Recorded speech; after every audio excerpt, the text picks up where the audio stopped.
Fighting has been a part of professional hockey for nearly a century, and it's a part of the sport that many fans love.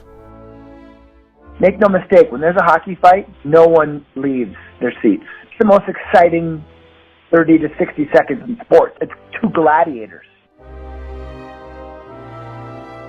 Fighting in just about every other professional sport has serious consequences, such as ejection, suspension, and having to pay big fines. But in hockey, fighting is part of what's known as the code. Fighting's always sort of been a part of the culture of the game, and the game has always been allowed to police itself. So you do something bad, you pay a consequence. You hit a guy from behind, you're going to lose some teeth. And that's what the code says. The National Hockey League started regulating fighting back in 1922. The official rule book referred to it as fisticuffs.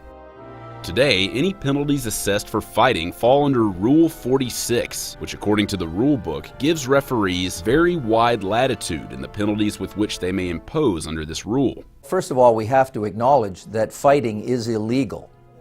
It is a rule violation. At the most severe end, a player can be ejected with a game misconduct. He can also assess minor penalties if it's a roughing incident.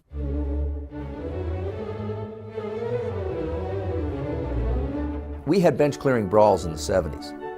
It was wicked.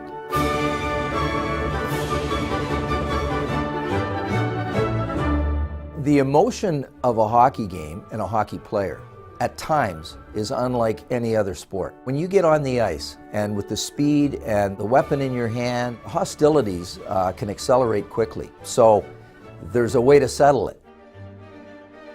A player involved in a fight automatically gets what's known as a major penalty and must sit out for at least 5 minutes of play. Additional penalties can be tacked on. The game has evolved such that there's minimal fighting as there is. I mean, it's greatly reduced. The amount of fights in the NHL has decreased. In the 2015-2016 season, fights occurred in just over 23% of the games, compared to the 2009-2010 season when there were fights in over 40% of the games. Even with fighting on the decline, should it still be allowed?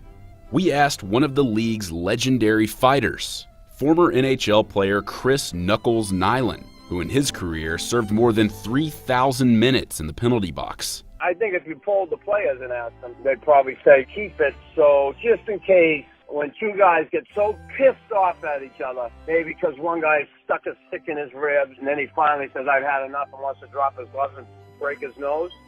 It makes guys think twice sometimes about taking liberties with other people if there's someone there that can come and settle things down. The NHL declined to comment for this story, but NHL Commissioner Gary Bettman said this to Sports Illustrated in June 2016. Fighting has been a part of the game. It does act as a thermostat in the game. This is a physical game, and fighting isn't the only issue. And in fact, fighting may help prevent other injuries. No player in the NHL has ever died as the result of a fight. But if that happens, everything could change. If it happens in the U.S. If a player gets killed, God forbid, if that happens during a Montreal-Toronto game, we're okay. A jury of their peers is going to understand. They grew up playing hockey. If it happens with a Florida Panthers versus Phoenix Coyotes game, we're fucked.